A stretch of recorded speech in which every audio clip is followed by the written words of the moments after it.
All right, welcome back, everyone. So we'll get the panel underway. So what we're going to do is start with a couple of moderated questions. We'll have the panelists ask each other any questions that they've got, and we'll go for questions from the audience, both here in person and virtual. And so before we start the panel, again, you've met our three speakers who spoke earlier in the day. In addition, we have Dr. Margie Lockman with us. Margie is the Harold L. Fleiman Professor of Psychology and Director of the Lifespan Development Lab at Brandeis University. She's a fellow of the American Psychological Association and the Gerontological Society of America. She has also served as the Aging Pilot Corps Director for Mass AITC for the last 5 years. All right, so welcome Margie to the panel as well. So to get started, I think through the presentations earlier today, one thing that's very clear is that frailty is a very highly multifactorial construct. There are lots of factors underlying it that are of interest. So to get started, the question I'll put to the panel, and again, you'll need to pass the mic between you as you answer, please. We'll start with the question, amongst the different factors that we've talked about underlying frailty, what, in each of your opinions, is the most challenging to measure, or perhaps factors that we don't have any ability to measure at all currently? I'm going to start. I don't know whether this is working, but so as I reviewed, there are several validated frailty measures which has different components in it. So I think if we want to measure, like for example, like we're developing an intervention, we want to measure things that will respond to the intervention and change as a result.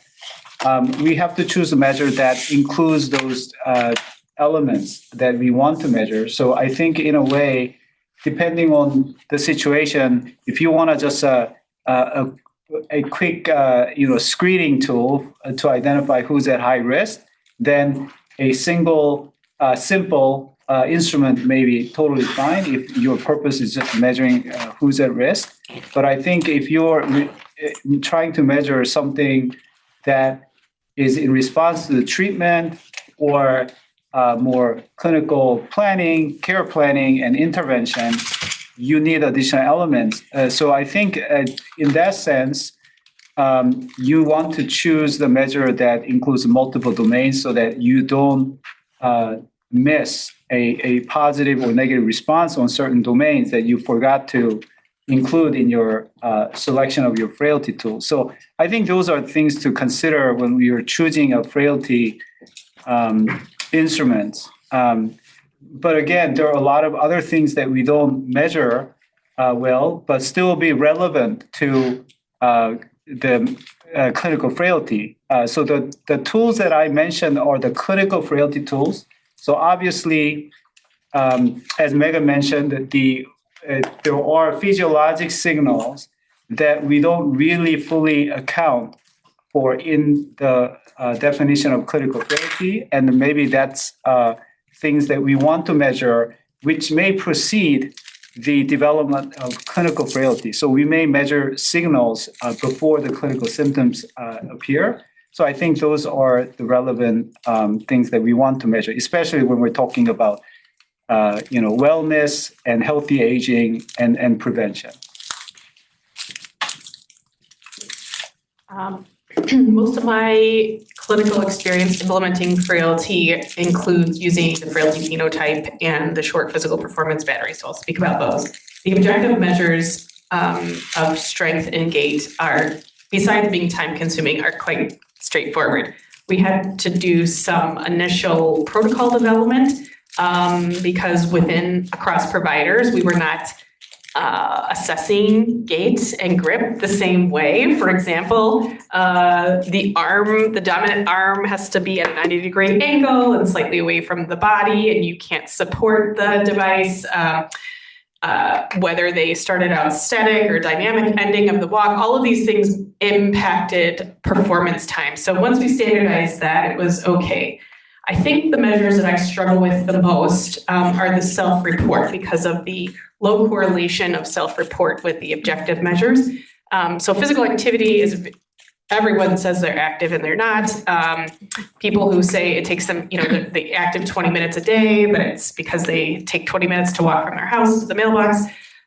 So we have wearable sensors, and I think that's very promising as an alternative. The one that I don't find we have an objective measure for, or maybe you might know something, is there's an exhaustion question. It is intended, I believe, to capture people who have lost so much physiologic reserve that they just don't have the energy to do elective anything. So they feel a great deal of fatigability with even small tasks, but they're self-reported questions. And I find that it's often common to see that in other syndromes, for example, depression, loneliness, stress and anxiety, sleep disorders. What else am I missing? Other than endocrinopathy, thyroid problems. So that one for me is the hardest to measure. So I agree completely with Megan. I think one of the toughest things to represent is, particularly on a point prediction strategy, is where somebody sits on a scale on a subjective metric. So one of the things that we've been doing is thinking, okay, as part of defining the normal range, is to actually measure physiology at the same time as you're measuring the subjective metrics over a lifetime or over years. So when somebody says they have 2 out of 10 pain, we know what that individual's physiology looks like when 2 out of 10 pain occurs. So then I can begin to map the physiologic evidence to another individual who may be calling that pain a 9 out of 10. And so a lot of this is how you begin to think about building those matrices. And we've never really been able to do these in the past because we didn't have continuous or semi-continuous metrics. And so I have a whole white paper on measuring symptoms and translating. This is one of the reasons we did a lot of the ultradian rhythm, because depression actually correlates incredibly well with some of the changes in biorhythms. And there are lots of situations, for example, there's amazing central regulation of body temperature that gets inverted. You have normal body temperature, but you invert the diurnal rhythm in settings where there's a whole host of known chronic inflammatory disorders. So there's lots of things like that simply measuring it more continuously will help. The one other thing I was going to say is on the exhaustion metric. So one of the things that if you're a muscle physiologist is well known is that as your muscles fatigue, you start to get increased oscillation in different muscle groups. You get loss of correlation. That's very easy to pick up with accelerometry. And so one of the things that we're trying to do, we just managed to get the raw accelerometry data from the Apple study. So we're now looking at that as a metric, particularly during regular exercise in younger people, but then looking at it as a prelude to falls in older individuals or a prelude to exhaustion in that setting. We do have an exhaustion scale built into the study. So I think there are ways of thinking about that, but exactly as you said, you have to really begin to build normal ranges for the symptomatic component and normal ranges for the associated physiology, and then build that over time. Thank you. So I don't measure frailty in a clinical setting, but we do measure it in the longitudinal studies that I work on. The main one that I work on is midlife in the United States, the MIDAS study, where we've studied people from midlife into later life over 30 years. And a couple of things I would say is that one thing is it's really important to look at variability. We tend to measure these things once. And people have good days and they have bad days. And so trying to get multiple assessments, I think, is really important to really capture variability.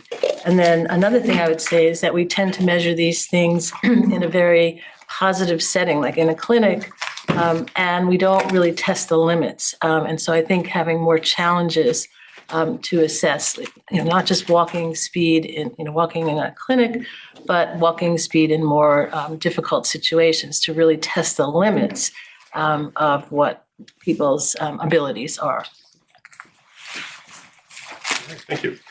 So to follow up on that question, sticking with the theme of measurement and building on what Margie and Callum were describing, I was wondering if you could all comment on the need for continuous or more intensive measurement in this space, more intensive continuous assessment of frailty. What kinds of applications or interventions would that enable that we're not quite able to get at currently?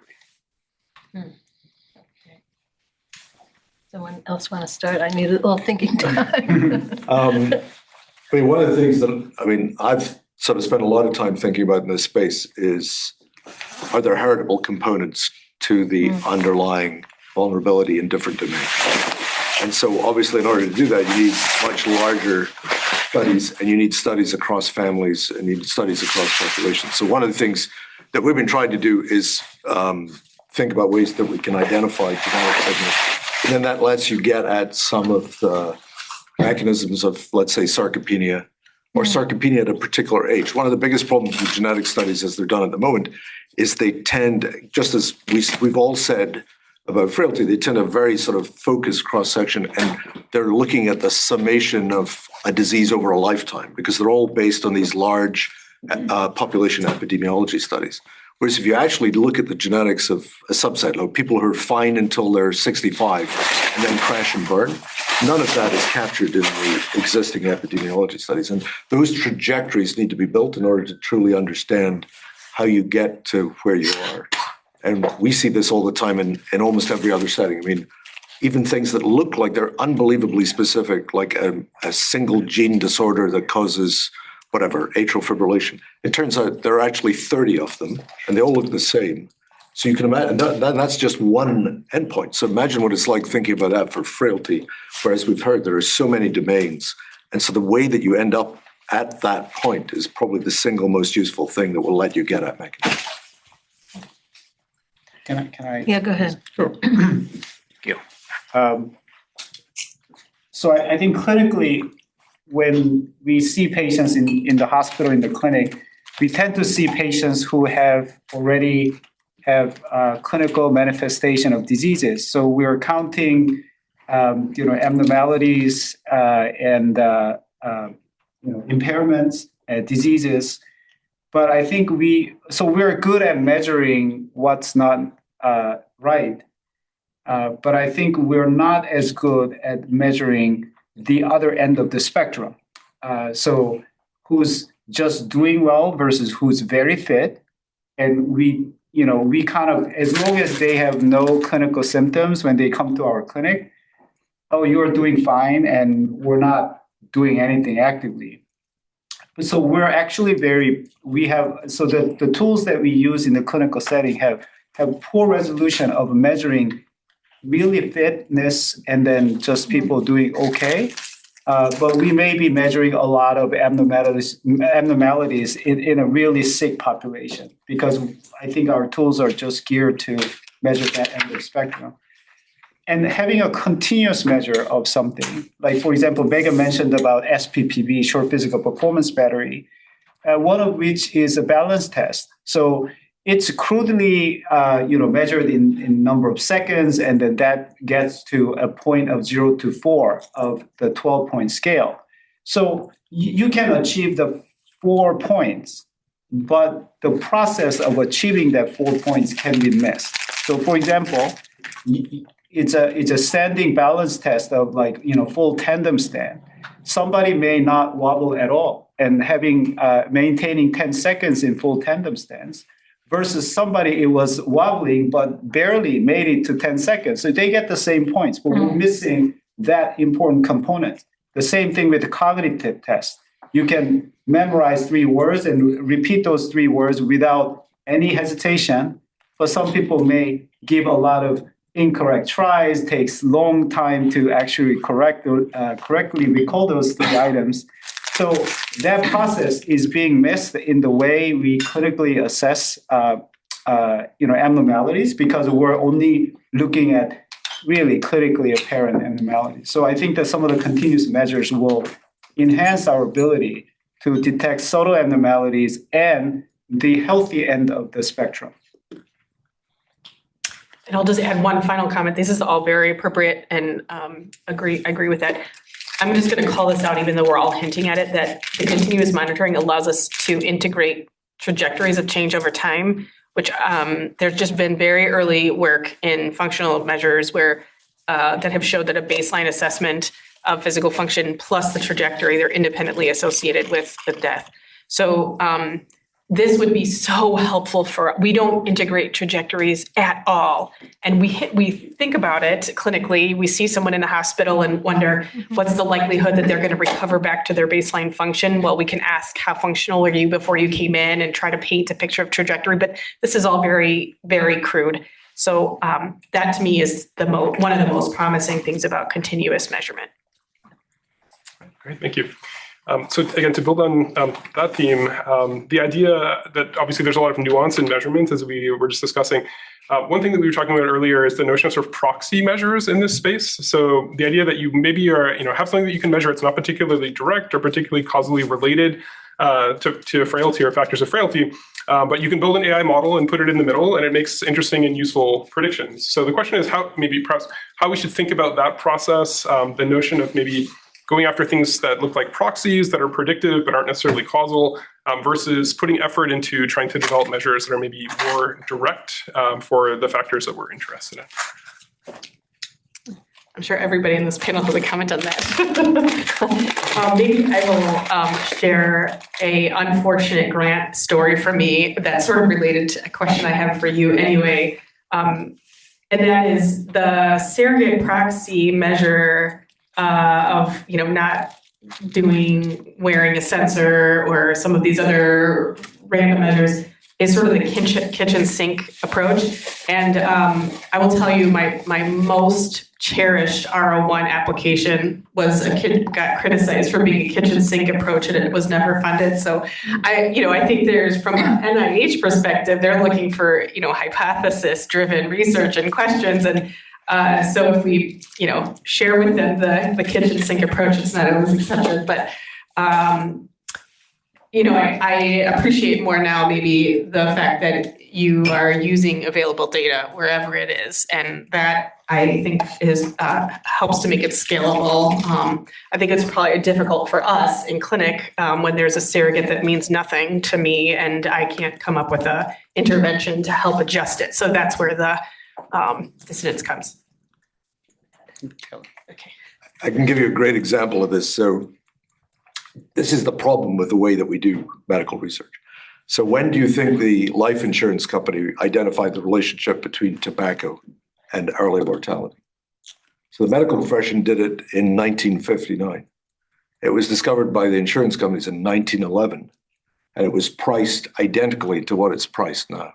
So they actually estimated it and got the exact effect size just because they had huge data sets and we're just counting bodies in a box.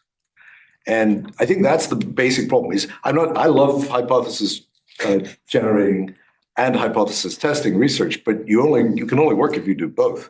If you're stuck with the hypotheses that somebody came up with in 1870, which is roughly where we sit at the moment, you end up in serious trouble because you're always testing the same things. That's why it takes 30 years for anything to change. So a lot of what I think we need to do is to step back and say, okay, survey where is the signal? I mean, all of this is signal noise. Where is there signal that is worth investigating? And then investigate that signal while you're thinking about better ways to collect additional signals or to work on the next signal down in terms of effect size. And I think we do that very badly. We focus on p-values and significance and not on effect size. And I'm like, I do not want to spend my life working on something where the effect size is so small that you need 100,000 people to be able to detect any significance. And that's, I think, part of the problem with how we posit the questions. Now, to get at mechanism, I mean, I would just say that this is about proxy measures. I don't think any of the things we're measuring are true. Virtually none of them are truly causal. There may be some with, if you have a neurological syndrome and you fall, yep, that's probably causal. But the majority of the other ones, we're not sure why, if your somatic muscle mass is low, your response to a urinary tract infection is profoundly different from somebody who has a slightly higher somatic muscle mass. Mm-hmm. So I think for us to think that any of these are truly causal without some notable exceptions is a mistake. I think most things are proxy. And in that setting, almost anything works. I mean, literally almost anything works. So as a psychologist, I start with behavior. And so the behaviors I'm really focused on would be what allows people to have a good quality of life and to be able to engage in what we call the activities of daily living and the instrumental activities of daily living, which I'm sure most of you are familiar with.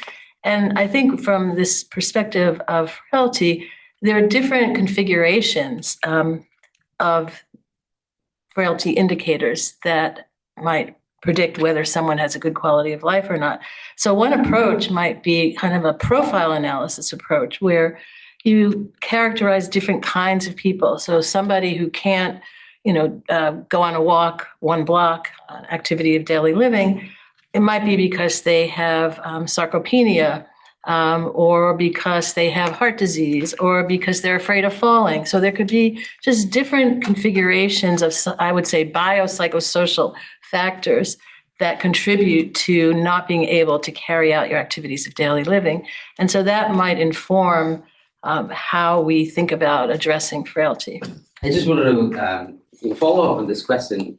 And so, I'm sure a lot of people here are also thinking, what can I do with the studies that involve, let's say, 100 people or 50 people, given this discussion, right? Because a lot of the tech and AI generally relies on, well, we can collect a lot of data, which is probably true, but it also relies on high quality ground truth and high frequency, high volume, relatively high volume ground truth, right? And so if you're only looking at outcome measures, or you're only looking at frailty indices that change every 6 months, then neither of them satisfy the category of high quality. Well, one of them is high quality, but very sparse, right? So you end up in this space where either you need a giant amount of data, just a huge amount of data, which is very restrictive. Few people have access to that, or you have to do these very longitudinal studies. So I'm curious about that space there. Is there some sub space here which is not, where there's actually traction to be made with these smaller types of studies? So that was my second last slide. So the way that we're handling it is we have a very large population with noisy data. All data are noisy to some extent, but data that are well enough annotated that you can work out when there's noise and when there's not noise, in particular domains, as I mentioned. You can train a model, a fairly sophisticated model on that. Great examples. Apple has just released a hypertension predictor, which without measuring blood pressure is quite important. There's an aging one that's in press, but those are models that are trained on very, very high level data that, as you point out, is not necessarily deep enough or mechanistic enough to really be able to understand what the nuances are amongst the groups that might have hypertension or might have premature aging. But what you can do very easily, and this is how we actually designed the current health study, is you can take a principled approach from the original population. So you sub-select based on actual data who you're going to do deep phenotyping on. So typically you would imagine a lot of the information content is at the extremes. You also need to calibrate the whole curve. And so you would pull those people out of the original study and do very deep phenotyping on those. So that's basically one of the things that we do in our center, is we do the deep phenotyping for those principled sub-studies. And then what you do is you fine-tune the original model. And then you can actually go out and test the model that was, let's say, built on 200,000 people. You can go and test it on 190 million people in the Apple user base, or 1 billion, I think it's 1.8 billion in the Samsung. I mean, there's like a lot. The user base for Apple worldwide is 1.1 billion, but the user base for Samsung is about 3 billion worldwide. And the US user base is about 190 million. And that's where the studies are, that's where the inference is able to be made under the same regulatory body. But all I'm saying is, I think you can imagine lots of ways in which groups could, say, buy 100 whatever, Samsung or Apple or other watches, or buy some other set of sensors, do deep phenotyping, and then fine-tune models in conjunction with the original model builders. And some of these models, I think, are going to be much more widely available. I mean, people are already talking about open sourcing the core models for blood pressure, things like that over the long haul, because they're things that you can use quite widely. But in general, I think that's what you're going to see is sort of high-resolution sub-studies being used to fine-tune large models. And then the one other thing I would say that may be relevant in this space is that in order for that to work well, you need shared models and you need a shared minimal data set.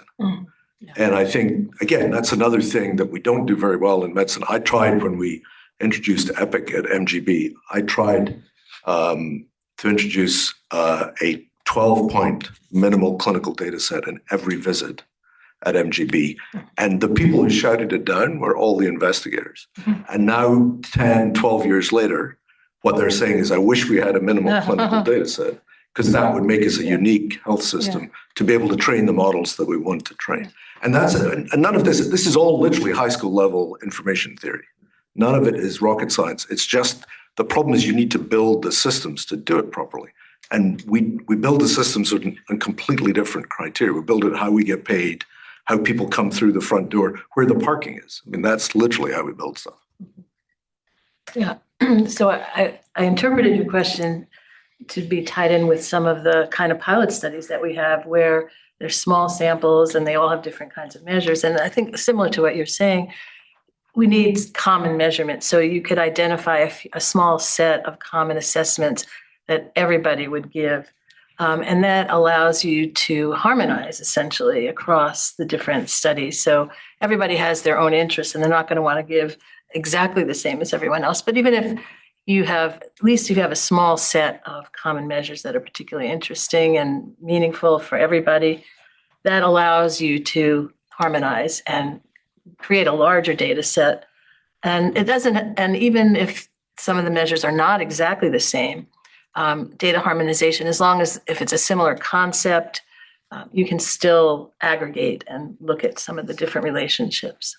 I'm going to say one thing is this is passing back because I know I'm a bit of an extremist, but I do think one of the things that people who are generating data have to think carefully about in the era of artificial intelligence is that ultimately, unless you are building a proprietary data stream, you will not be participating.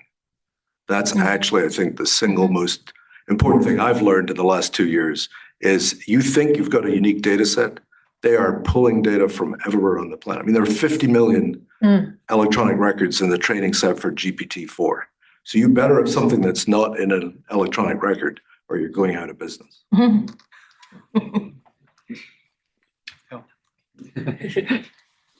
right. So we talked a little bit about devices in the mix of the answer for that question. I think another, we can think about the commercial off-the-shelf space for technologies. We talked about it a little bit this morning in the first session. Lots and lots of different kinds of wearables. There are lots of things we want to measure. We can put lots of devices on people, potentially. But there are lots of interesting concerns and questions about usability in this space. So I want to put that question to the panel. The kinds of technologies that are available currently, what do you think of their usability properties? Do we need devices that are better than what we currently have on any of these dimensions of usability or user interface? Comment on my own experience using technology and then developing an intervention for technology. We have a tech hub, I guess, an innovation hub at our university. And so when I first participated in this, it was, I was partnering with a social scientist and we just had this idea of using tech and neither of us had computer science background, very unskilled, shall I say. And we had to, our first activity was to present our proposal at like a round table, like we would go one-on-one to all these different people to get feedback. And I can remember thinking, oh, we should use an app for this because it's easy to deploy. And the person who was commenting, critiquing us was like, that's never going to work. Your frail adults are not going to be able to use that. You're like preparing for the baby boomers and you're too early. So then I kind of hung my head in shame and then went through this very educational process, I'll say, of a participatory design where we sort of went from, in a concept to these paper-based static images of what we thought the app would look like and got some feedback from frail. We specifically went to users who were frail and in their home and couldn't come to clinic.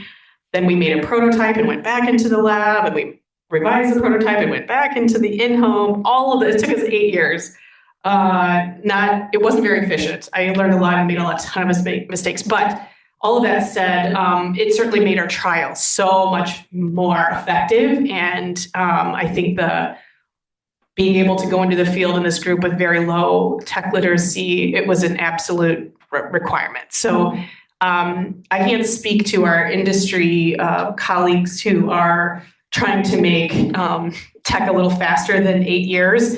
But that seems not very cost effective to me. So there's probably a balance somewhere, but it was very imperative for us.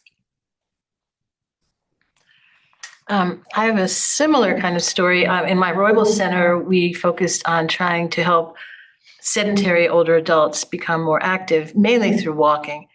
And we had developed a behavioral program called Implementation Intentions, where you basically give people a plan for what you're going to do, when you're going to do it, how you're going to do it, with whom you're going to do it. And it was actually a very successful intervention. And then we had the great idea of developing an app. We called it Stepmate. And we had all these features in there, and we tried the intervention, and people didn't use most of the features. I mean, they did the steps, but they didn't use any of the other features. And so what we learned from that really is, I think, similar to your lesson, which is it really needs to be very user-friendly. That said, I think we do have cohort differences. So the older adults that we were focusing on, maybe with older baby boomers, but I think as we move into Gen X, older adults, then things may be different in terms of what they are willing to do or what they're interested in, and may actually only want to use technology. So I think we have to keep that in mind.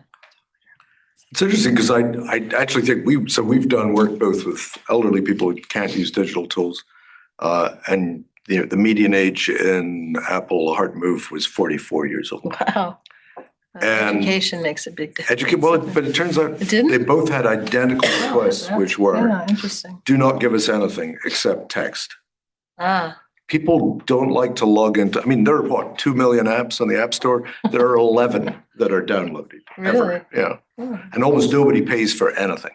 So the reality is, I think a lot of this has to be built into workflows, built around patients, built around users before they become patients. So what I was going to say actually on the usability front, because I completely agree with everything you both said, but I actually think one of the things you need to do, usability is also something that has a trajectory. So if you're using a watch from the age of 50 till you're 90, guess what? You're still probably wearing it when you have your transcutaneous valve replacement. Right. If somebody comes up to you the day before you're due to get your aortic valve and says, would you mind wearing this watch? That's the last thing you want to do because you think you're about to die. And so I think a lot of this is how do we weave things into the background, make it as ambient as possible. And that's partly why I've focused quite a lot on consumer technology, because it's so difficult to get people to use even the things they've been using for a decade. Can you imagine how difficult it's going to be to get them to use stuff just for a research project? Okay. I just want to share briefly about the pilot study. We were funded through the Mass AITC. So we were trying to test the ambient sensor on the ceiling to detect movement patterns indoors, to see whether there is a pattern that we can recognize their frailty level. We did a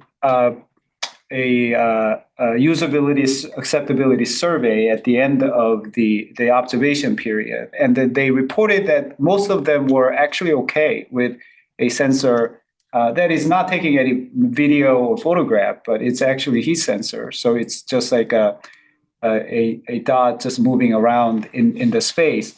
But some of the comments they provided were really informative. I think there's a comment about the ability to turn it on and off. Like when I'm okay with being monitored, I can turn it on. And then if I don't want to be monitored, I can turn it off. That was actually an important feature that should be incorporated in the future technology. And then there are some of the things like the lighting coming out from the box was bothering, and depending on their sleep patterns and so on. So I think it was a really important input that we gained from doing that survey to move this technology forward. All right, thank you. I was just going to add one quick thing, which is we actually started, partly because of the usability issues with every system, we started to use changes in usability as an assay. So basically, if somebody drops out of the study early or stops contributing in a particular domain early, does that itself signify something? And so I think, as I said, I think almost all the information content is distributed in ways that we can't intuit. And so I think it's always worth imagining where, trying to avoid making assumptions about how things are going to show up in the data set is what I would say. All right, great, thank you. So what I'd like to do now is open the floor to audience questions. We have a few online. I'll mix those in as we go, but if anyone has a question on the floor, please feel free to put up your hand. We'll get a mic out to you. Hi, I'm Fiona from WPI. I'm with a little bit different background. I'm totally engineering. So we develop AI sensing robot technology. Say the one making mistakes today. To support the dementia care, aging care, and I really like the idea of Frailty, and I really like continuous monitoring, longitudinal monitoring. But I do want to say this question has been challenging me for a couple of years. I think the biggest challenge is that how can we successfully, bridge the technology to the dementia people, community. That's the biggest, most challenging part. So for us, I think if we look at any part of the study we do, the most, part takes us a lot of time will be, recruiting participants and test it. So from the Massachusetts side or any state level side, I'm wondering if we can, maybe start some hub, where we can call the dementia family, dementia, population, aging population together to maybe reach out to them, like say, hey, this is our technology, if you are interested or not. I just want to see your insights, your opinions about this part. Thank you. No. I guess I'll just make a couple comments. The first one is I sympathize with recruiting older adults with dementia. That's like an uphill battle. So you're really targeting the caregivers, and that's hard because they're actually, it's like a parent. So you're like, all of your protective layers are up, and so you don't want to do. I think what you're proposing, and correct me if I didn't hear correctly, but is to have a sort of database of potential participants enrolled to help test technology. Is that right? Yeah. Okay. I think it's a fabulous idea. I think one reason it sounds valuable is that the UMass AITC has a presence in the community. It's at a respected university, and if the call is to, hey, we're not going to force you to do any of our testing. However, we've got a lot of cool stuff out. Would you ever want to be contacted? We'd really like to keep you informed of what's happening. So right off the bat, it's a low risk situation. You've got a respected individual trying to recreate that first tier of trust. So it sounds like it could be very valuable. There are other researchers I know who have similar situations, similar setup. Locally, we have a neuroscientist who maintains a huge repository of superagers. And there are a lot of nonprofit research organizations that maintain their own panel studies to do just what you said. So perhaps it should be done here since you guys are doing a lot of testing. I don't know. Any other thoughts? So, this is a recurring problem in research in general. I think the way I look at it is it depends what you're trying to accomplish. So, sounds like what you have is a device that you'd like to get early information on that will allow you to raise money to go to the next stage. And so you're not going to be able to raise money unless you show that you have efficacy in a very rapid fashion. So, and I can tell you, having done it many times for drugs, for biomarkers, for digital tools, getting through regulators is super tough. What you really want to do is get through financial models. So the way I would look at it is, since that's what you want to do, as opposed to an abstract study on aging, what you're really interested in doing is saying, can I get my device to be used by people who have dementia? And the way that I would look at that is work out who's going to actually pay you to do that because you've saved them money.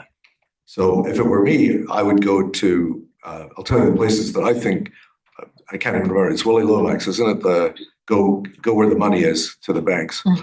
So go to large assisted living organizations. Go where you change staffing models within weeks instead of waiting for approval because you showed a benefit for hard outcomes. Go to PACE programs. Those are the most heavily funded dual eligible populations and Medicare populations in the country. And they have dedicated funding that allows you to test things that might save money in the long run in those types of settings. And then the final thing, although it also is somewhat biased, is to go to clinics where there are demented and nowadays, because of Alzheimer's therapeutics, Nursing homes. Nursing homes, assisted living, but the clinics that are doing trials in dementia, where some of those endpoints are being measured already, and so you get a drop in the cost of doing the study.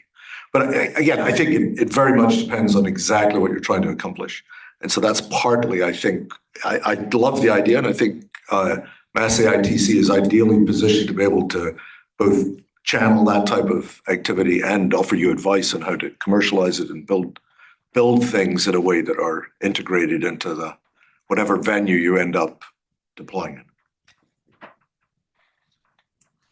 Very good, thank you. I'm going to take a question from our virtual attendees. We'll come back to the rooms. If you're thinking about a question, you can get your hand up and get a mic. So the online question is from Frailty Zanwar. The question is, can anyone speak to screening of pre-frailty versus frailty and when people should be thinking about screening for pre-frailty?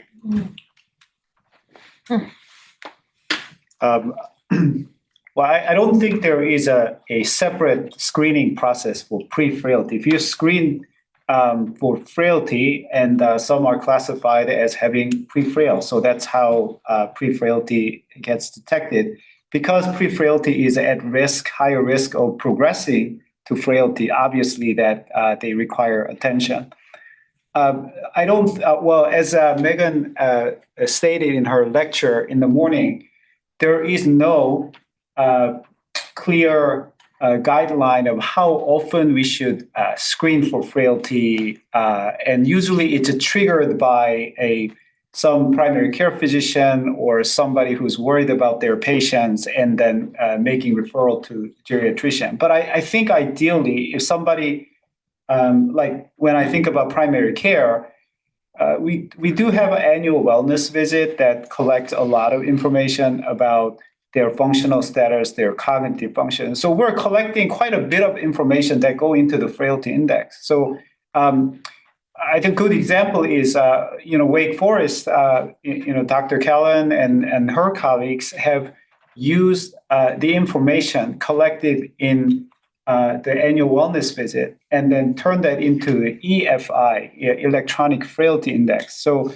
that's an opportunity to use an existing information that's being collected as part of the Medicare annual wellness visit and turn that into a clinically interpretable frailty score. So that's one opportunity, and that can be used to identify who's frail and who's pre-frail, and that also gets referred to appropriate specialty or programs for the prevention. I need to get that annual wellness visit too also. Maybe we could talk later. I have just, I guess, two comments about the pre-frailty timing.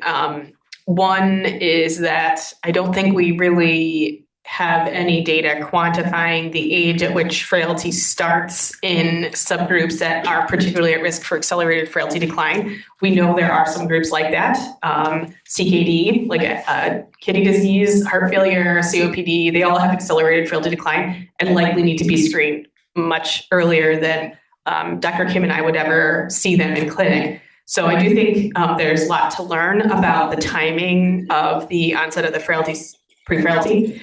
The other additional comment I'll make is I find that the pre-frailty bin of people, which represents about 40% of the community dwelling older adults, is a pretty heterogeneous group. There's still that spectrum happening within it, but we're not doing a good job of differentiating them. So I think if we had better tools, we could help identify people earlier that are starting to decline on their way to frailty. So I would argue, and I think there's actually quite good data from special forces training, that everybody has some degree of vulnerability throughout their whole life. And the secret is, how do you identify that at a time when you can begin to either balance it using other tools or technologies or remediate it by intervening? And, obviously the difficulty with pre-frailty is once you admit that that happens, and there's pre-frailty. And so it's the whole of your life. And that was literally the point of my talk, which when I gave that talk once before, somebody said, you should change the title to "We're All Going to Die." And it's really, but that's the actual truth is, what most people are interested in is when and how. Yeah, right. And the reality is a lot of that can actually be predicted if you have enough information, but we don't really start collecting that information, as I said, until after the first event, which itself usually predicts how things are going to turn out. You'd love to do it much, much earlier. And so I think that's basically my point is I think we should be doing it probably, if you really want to intervene, we should be doing it probably at birth or maybe even before. Yeah. Well, prevention could be good, yeah. So aging is a long, slow process, right? We get slower, takes longer to recover, and that starts pretty early. I mean, things like bone density, muscle mass, lung function, they're starting to decline in your 30s. So, I mean, that might be pre-frailty, right? So, I mean, but there are things you can do early on, right? So interventions are actually maybe more possible to do, strength training, aerobic, calcium, things like that. So if you think of that from a lifespan perspective, the earlier you intervene, you might be able to mitigate or slow these normal aging processes of decline. So that's my perspective. And that was, if you remember the VO2 max study, Yeah. if you don't intervene before the end of your adolescent growth spurt, it's too late. Yeah. We hate to say that. It's never too late, right? Just saying. All right. Do we have a next question from the audience? Oh, go ahead. Hi, my name is John Mills. Also go by Pete from my family. Yes, department. I'd like to continue on Professor Deepak's question that so despite the beautiful wishes that everybody collect a large amount of data with enough features, there are hundreds of thousands of data sets that already are collected with different size of population, different set of features, maybe synchronously sampled. Have you ever tried to conjoin those data sets? For example, if you're doing a project, even it is possible that some data sets that is only remotely correlated with your project that might turn out to be useful, right? And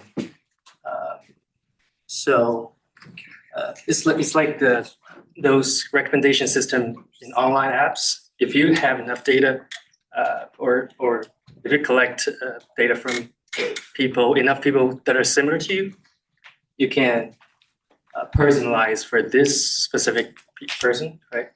Have you ever envisioned or tried such project that can join all those data sets, like a, I don't know, human genome project, something like that?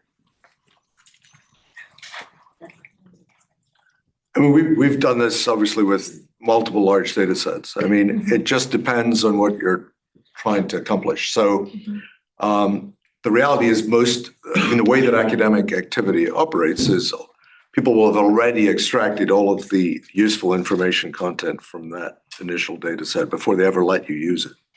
So the place that we go is actually to commercial data sets. So things like, I think I mentioned some of these, maybe I didn't mention it in the questions, but are in the talk. But, for example, there are very large projects looking at the most widely deployed, most precise sensors are the sensors for airbags in cars. And so you can collect the data all sitting literally and port it into the toggle that every auto shop in the country uses to work out what's wrong with all your sensor systems in the car.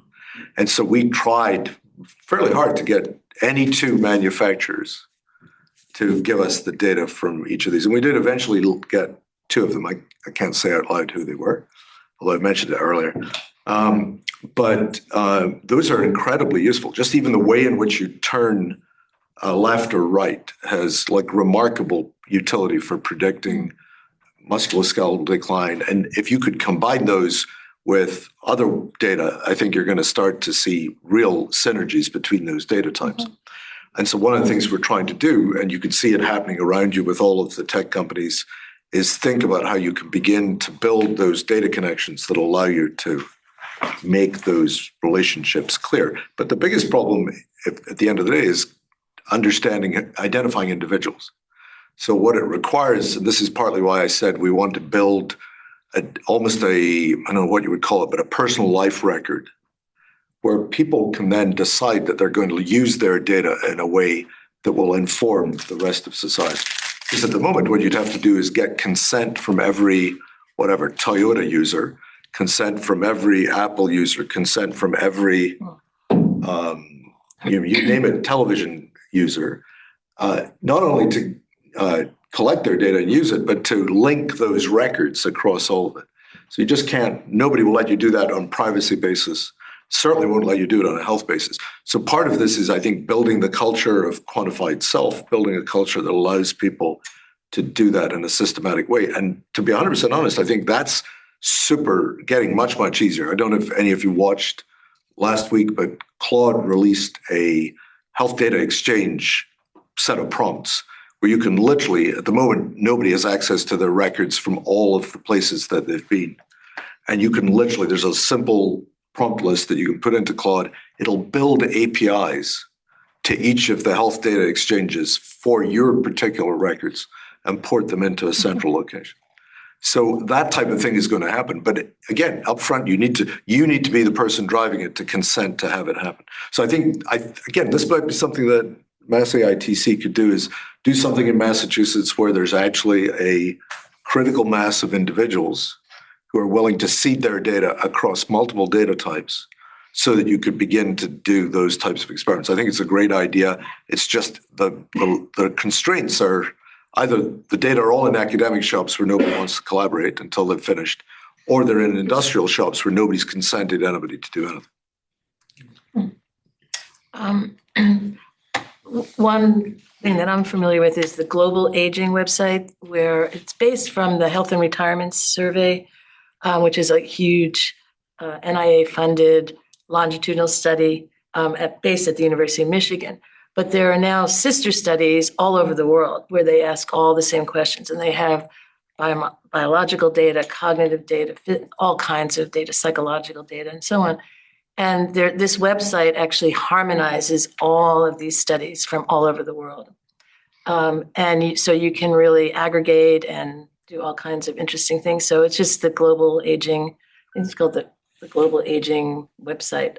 You can search it, it's easy to find. And they just have thousands of variables, thousands of participants. It's all longitudinal. And you can harmonize across all of these data sets. Good. All right, thank you. So we'll take another online question. This one from Lily Yu. The question touches on points that Megan raised earlier. The question is about whether there has been any research studies that focus on older adults' self-perception of frailty, in particular, what it means to be labeled as frail or pre-frail, and how people might respond to that.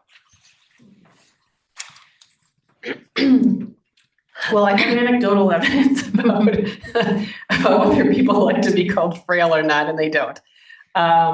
I think probably the variable that has had the most evidence behind it that's similar is self-rated health. It's like, how do you perceive your own health relative to your peers?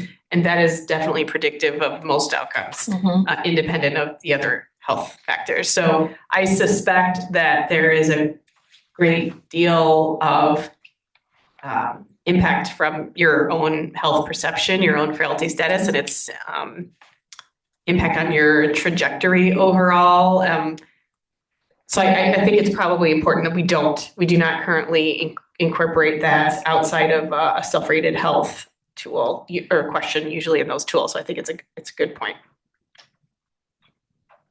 That's good. Any other audience questions? Could I actually ask Sure. a question? So this is a problem that I face, and I think with this comment about shifting culture to collect massive amounts of data and having a bunch of baby boomers as patients now who are like, heck no, you can't have my data. I would wonder if the folks on the panel could talk a little bit about how we think we would have to message. What's the messaging that we would use to get people to say, sure, I'll wear all of these sensors, multiple times a day, multiple weeks a year, and you can have it for free. What are we going to do? How are we going to do that? It's kind of your domain, psychological. Yeah. So I think there are a lot of people who'd be very hesitant to provide personal data, and they don't want to find out how bad things are. They're hoping that they're going to find out good news, but they never know. You don't know. So I think the most important thing from my perspective has to do with their mindset or their attitudes about what you could do with the information. How could you use the information to improve your situation, as opposed to like a diagnosis that it's all doom, nothing you can do. So it's a sense of control is one of the concepts that I study a lot. To what extent do you feel that there are things that you can do to make changes to affect your behavior? Or is it basically aging is just kind of irreversible, nothing you can do about it, uncontrollable? So I guess I would couch these assessments in the context of this could be very useful information for you because you may be able to use it to improve your situation or to avoid certain consequences that might happen later. We had talked a little bit about this during the break, that maybe giving them the choice as to whether or not they share it or not could be one sort of inroad into getting them to accept it in the first place. And then if you give them information that it actually could be valuable to share it with maybe your daughter as a first step, or your physician as a second step, that there actually may be things you can do to help your situation and improve your situation. It's not that it's irreversible, or at least there's a lot, depending on the condition. Some things could be irreversible, but there are things that you can do even in the context of difficult outcomes. As you probably expect, I've got a slightly skewed view on all of this. So if you think about it like this, I think your point is exactly on the money. It's whether or not there's benefit. But most of what we do, there's no benefit at all. And yet we've managed to persuade people to do stuff. So a lot of it is creating a roadmap for how that benefit might accrue. So for example, when I first started in clinical practice, you had to consent somebody to check their labs for HIV. You had to consent them to give them the result back. And then you had to consent them separately to put it in the record because there wasn't anything you could do about it. So it gets to your point. And now people wear it on their wrist because there's actually an outcome. Yeah. So showing people what that outcome will be is quite important. We never do that because it's mainly about us and not about them. And in my experience, I had the fortune at one point to run an infrastructure committee for the whole UK. And we took research participation from 3% to over 60% on average, but much higher in certain areas. And all we did was ask. So a lot of what actually happens is most people are never asked if they want to participate in research, or they're not asked in a way that conveys exactly as was alluded, what it is that they could benefit from it. And most people, if you told them, if you do this, you may not benefit, but your kids will definitely benefit. 100% of people. In my experience, we had one person out of 200,000 in the Apple study that complained, and they complained that we didn't get enough data back to them. So that's the type of thing I think that, I mean, you don't need everybody on the planet to participate. But I think if you ask enough people, you'll have enough people to participate that you will not be short of participants. That would be my general feeling. But in order to do it, you have to build it in so you're actually asking them systematically. Because otherwise people feel like they're being singled out, or there's, it's exactly what you were saying. You know, nobody likes to be called frail. And as I get older, increasingly do not like to be called. Almost all my patients ask me when I'm going to retire. And I always tell them my hair went gray when I was 35. Don't know how old you really are. Exactly. I have no idea. But the reality is, I think a lot of this is just communication. And again, it's how do you build teams? So companies are really good at doing this. There's an entire effort communicating to people why it's worth doing X, Y, or Z with all of the things we do in our lives. And then the last thing I'll say is most medical research, privacy and governance is so bad that the public don't trust us. That's the real problem. They trust Apple with all their data. They're not going to give it to us because they literally don't trust us. And at the end of the day, the main reason for that is HIPAA is a cartel. HIPAA is designed to stop you taking your data to the next doctor down. It's nothing to do with privacy or governance. It's a business model for doctors. And so part of what I actually think we need to do is to radically change the public's attitude to research. And this is what we saw during COVID. We saw most people were furious that their data were not being used because they'd gone to extreme lengths.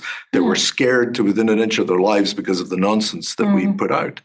And yet they didn't get anything back. And we don't, I mean, if COVID came back, if COVID-2 came back tomorrow, we're in exactly the same position as we were the last time. We have no data. There wasn't a single model that included economic or educational components. It was all based on the stuff that we, the doctors, were interested in controlling, which was rates of infectivity, stuff that you could publish in an infectious disease journal, not stuff that would change how you actually impacted daily life.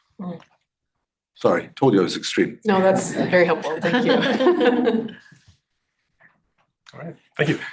Yeah, please. This will probably be the last question. We're coming up just on the end of the session. Thank you. My name is John Ralston from Nurse Office. I wanted to pick up on the last theme and ask is there something in human behavior that makes the messenger important, right?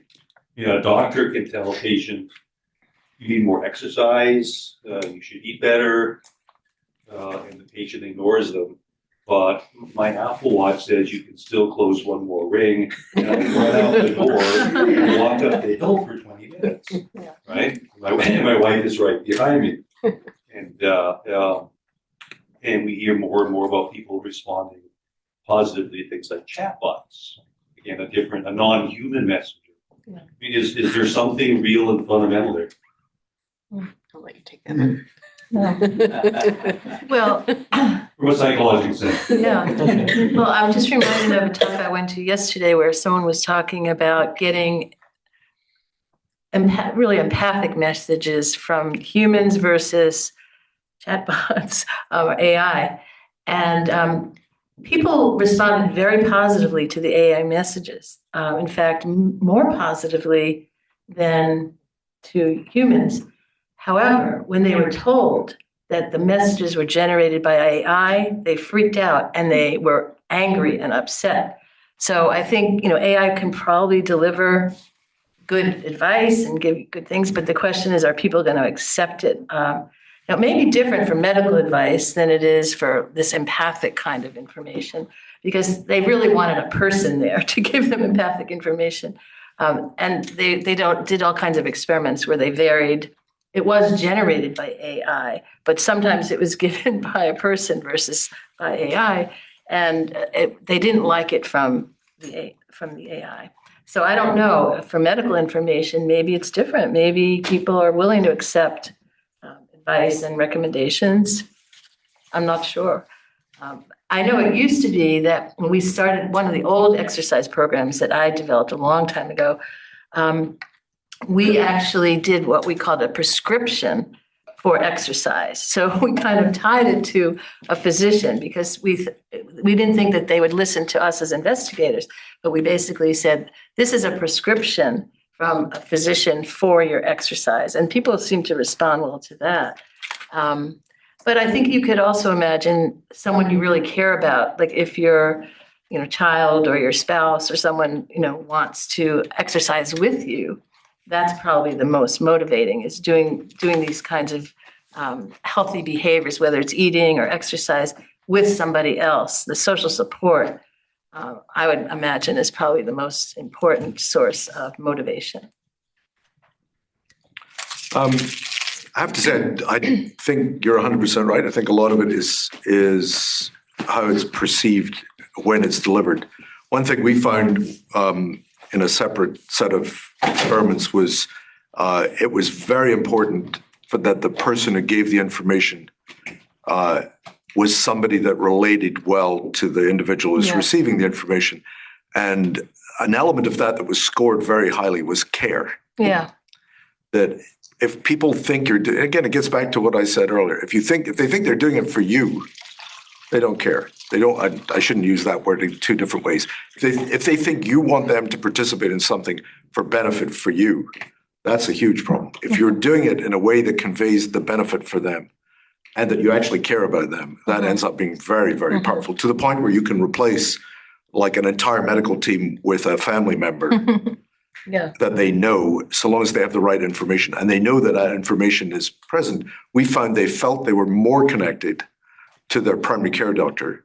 And this was a survey of about 800 people who were in a system where this was happening. They felt more connected to their doctor, even although they were seeing the doctor 60% fewer times per year, because of the fact that the information was coming from a trusted source, but conveyed through somebody that cared. And I think that's the case also. I mean, again, one of the ways that we should be thinking about this is if it becomes part of a much more universal approach to how we all work together to collect information that will elevate societal good, suddenly everything, the whole framework changes. If it's done for profit, or it's done for career, or it's done for no particularly good reason at all, done for incremental benefit, then it's a problem. If it's done in a way that everybody feels like they're part of something bigger, I think it can actually be incredibly helpful. So I think we'll end the panel here. Hopefully our panelists can stick around a little bit to chat with folks in that reception. So I'll invite the panelists to hop off the stage. We'll do closing remarks. So let's give our panelists a hand.